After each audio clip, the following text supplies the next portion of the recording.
اپنے پسندیدہ شاعر کی ویڈیو سب سے پہلے پانے کے لیے اینا مشاعرہ آج ہی سبسکرائب کیجیے اور بیل آئیکن دبانا نہ بھولیں۔ شکریہ۔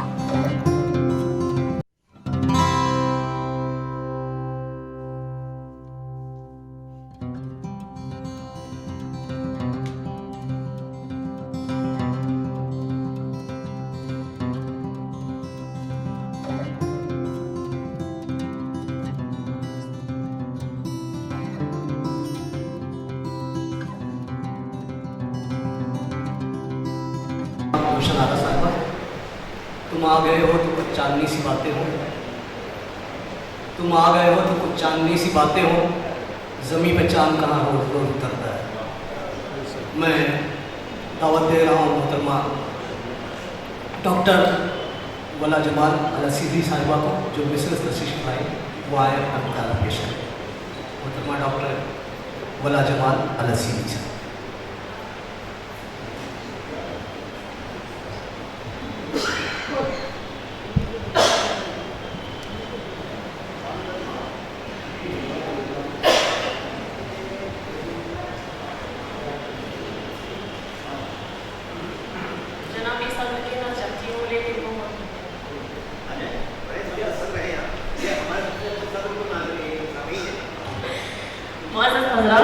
السلام علیکم۔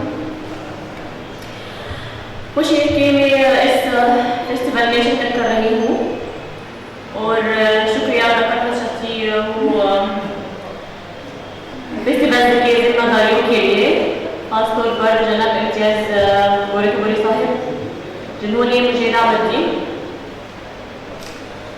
اور اب اپنے مقالے کی تلخیص پیش کروں گی۔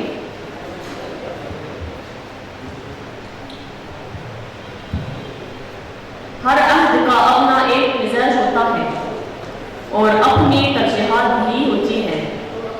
ویسے تو ہر نسل کا ادیب اپنی ذات اور اپنے عہد کی عکاسی کرتا ہے، اپنے مخصوص انداز میں اس کا تخلیقی اظہار بھی کرتا ہے۔ آج کی نسل نو دل جمعی کے ساتھ اردو زبان و ادب کی خدمت میں مصروف ہے۔ اس نے معاصر دنیا کو اپنی ادبی تخلیقات میں پیش کیا ہے، جس میں سیاسی، سماجی، معاشی، اخلاقی، تہذیبی اور اقتصادی معاملات کو ادبی شکل میں پیش کیا ہے۔ بے شک ہر ادیب جس سماج میں زندگی گزرتا ہے، اس سماج کی روایات، اقدار اور تہذیب کو وہ شعوری اور لاشعوری طور پر قبول کرتا ہے اور اپنی تخلیقات فنکارانہ طور پر پیش کی ہے۔ دوسری طرف زندگی کے بدلتے ہوئے حالات و واقعات اور حادثات کی ایسی منظر کشی کرتا ہے جو اس کی داخلی جذبوں کی ترجمان بن جاتی ہیں۔ اس سلسلے میں ممالک میں مقیم اردو ادیبوں کے ادبی کام کو اردو زبان و ادب کے فروغ میں ادبی اور تحقیقی کاوشیں منظر عام پر آتی ہیں۔ وطن سے دور تخلیقی سرگرمیوں سے وابستہ افراد کی انفرادیت ادبی طور پر سامنے آتی ہے۔ ہمارے عہد کی نسل نو اردو ادیبوں میں لندن میں مقیم ادیب فہیم اختر کا شمار ہوتا ہے۔ میں نے ان کے افسانوں کو تحقیق کا موضوع بنایا، جو فہیم اختر کے افسانوں میں نسٹالجیا کے عنوان کے تحت ہے، اس لیے کہ ان کے افسانوں میں نسٹالجیا کی جہالت بخوبی محسوس ہوتی ہے۔ دیار غیر میں جب مٹی کی خوشبو، تہذیب و ثقافت اور اقدار اپنوں سے دوری کارنج، بچپن اور وطن کی یادیں، وطن میں نئی مسائل، نئی تکالیف، نئی آزمائشیں ادبی پیپر میں ڈھل جاتی ہیں تو اس کا مطلب نسٹالجیا ہے۔ میں نے اپنے مقالے کے لیے ان افسانوں کو برقرار جن میں نسٹالجیا بنیادی سطح پر ابھر کر آتی ہے، مثلاً آخری سفر، دیوداسی، رکشہ والا، رشتوں کا درد، وغیرہ کی اہمیت کی حامل ہیں۔ اس نوسٹالجیا کو ظاہر کرنے کے لیے میں دکھوں گی کہ ان افسانوں کی تخلیق کس طرح کی تہذیبی اور ثقافتی نظام کے زیر اثر ہو رہی ہے اور اس کی قوت محرکہ کس نوعیت کی ہے۔ فہیم اختر اپنے وطن سے بے پناہ محبت رکھتے ہیں اور اپنے ملک کی زندگی اور حال کی کربناکی پیش کرتے ہیں۔ ہندوستان میں پسماندہ طبقے کی سماجی نابرابری، معاشی مجبوریاں، تہذیبی کشمکش، رشتوں کی پامالی، کسانوں اور مزدوروں کی مسائل کی عکاسی ان کی افسانوں سے ہوتی ہیں۔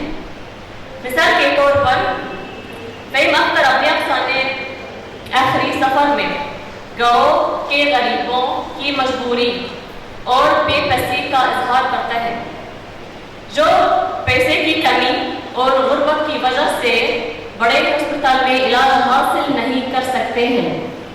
ان کے افسانہ آخری سفر کی خاتمے کو سنیں۔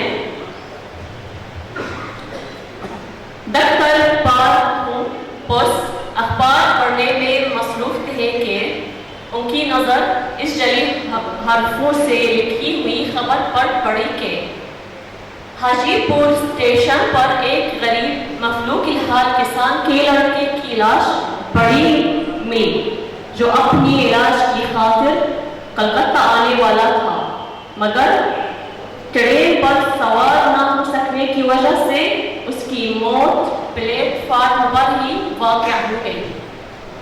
یہ غربت کبھی کبھار انسان کو کچھ کرنے پر مجبور کرتی ہے۔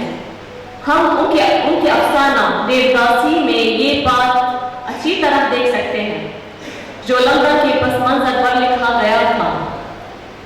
اس کے علاوہ آج کا انسان جس ذہنی کرب وضعیت میں مبتلا ہے، اس کا اظہار فہیم اختر کا یہاں بھی پایا جاتا ہے۔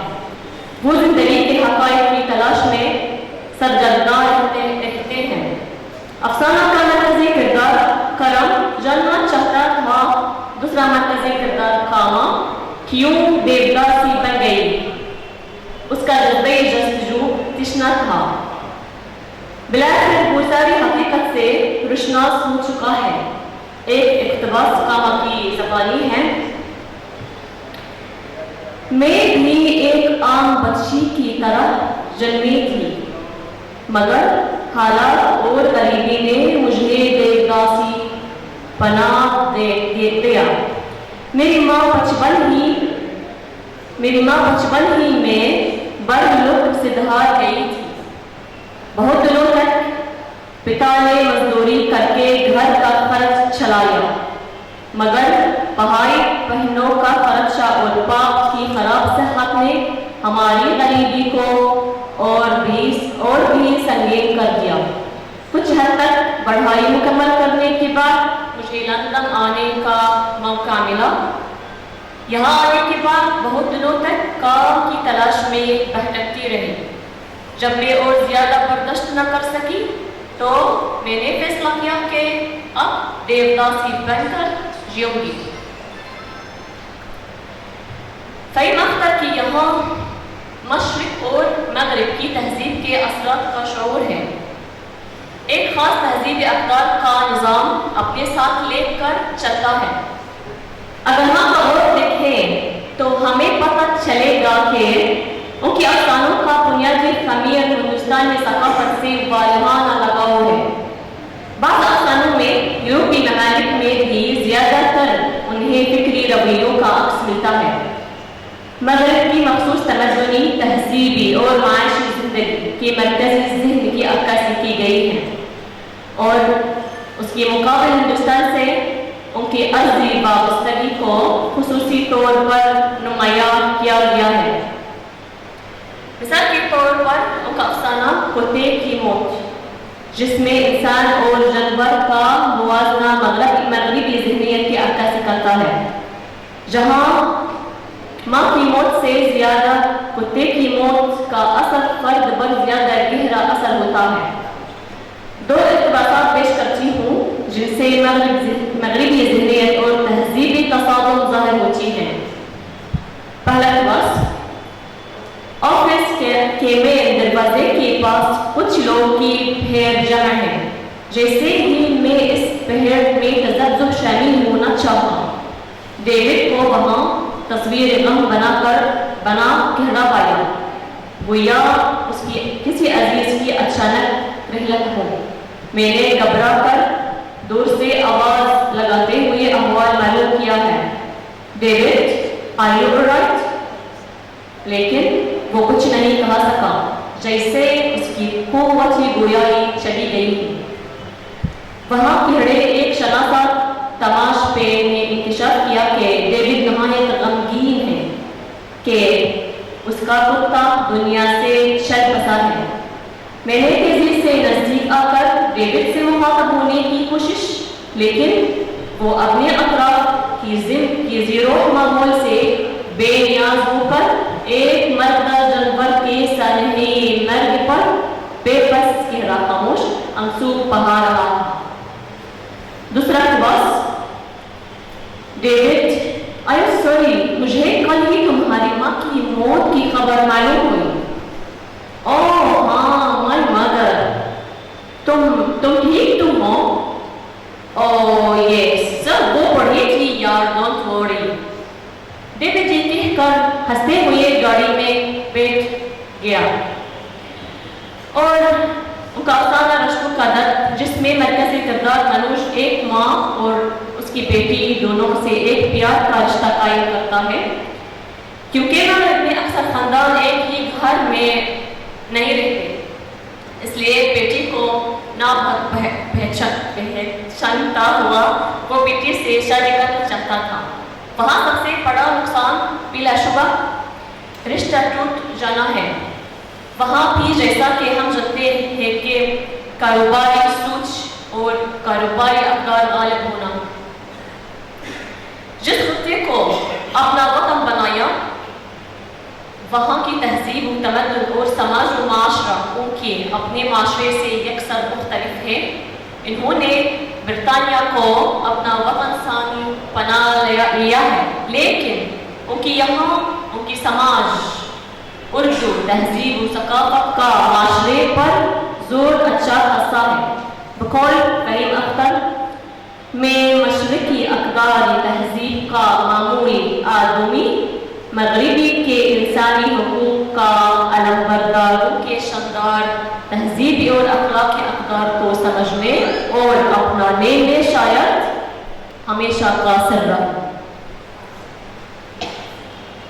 ان کا داخلی احساسات اور خارجی عوامل جب ایک دوسرے سے متصادم ہوتے ہیں تو اس کا لاشعور اس کی شعور پر غالب ہوتا نظر آتا ہے، جس میں وطن کی محبت، مٹی کی خوشبو اور تہذیب و ثقافت اور اس کی یادیں اس کی شعور کا حصہ بن جاتی ہیں.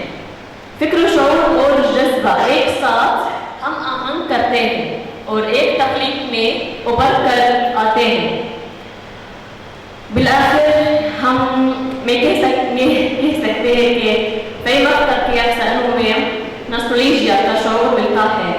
وہ اپنے علاقے سے نکل کر دوسرے علاقے میں گئے تو وہ اپنی مٹی کی خوشبو اور اپنی تہذیب و وراثت بھی اپنے ساتھ لے کر گئے. وہ اپنے اقدار اور ثقافت سے دور ایک اکیلا شخص ہوتا ہے تو ان کو تہذیبی کشمکش، تنہائی، افسردگی، ذہنی الجھن کا شکار بنا دیتی ہے. وہ وطن کی یادوں کو اپنے حافظے میں محفوظ کر لیتا ہے، اپنی یادوں کو اپنا رہبر بنا لیتا ہے. وہ ان علاقے میں رہ رہے ہیں جہاں ان کا اپنا بچپن گزارا تھا اور وہ جوان ہوئے تھے. ماضی کی انہیں یادوں کو وہ اصلی حقائق سے مربوط کر کے زبان و ادب میں ایک بیش قیمت اضافہ کرتے نظر آتے ہیں. اپنے سماجی اور تہذیبی رشتوں کا درد بھی رکھتا ہے. وہ سماج، معاشرہ اور تہذیب و ثقافت سے دور ہیں مگر اس کا رنگ و غم مشترکہ ہوتا ہے. وہ لمبن کی زندگی گزرتے ہیں لیکن اپنوں کے درمیان سانس لیتے ہیں. وطن سے دور رہنا اور بیرونی دنیا کے مخصوص ثقافتی ماحول میں وطن کا سایہ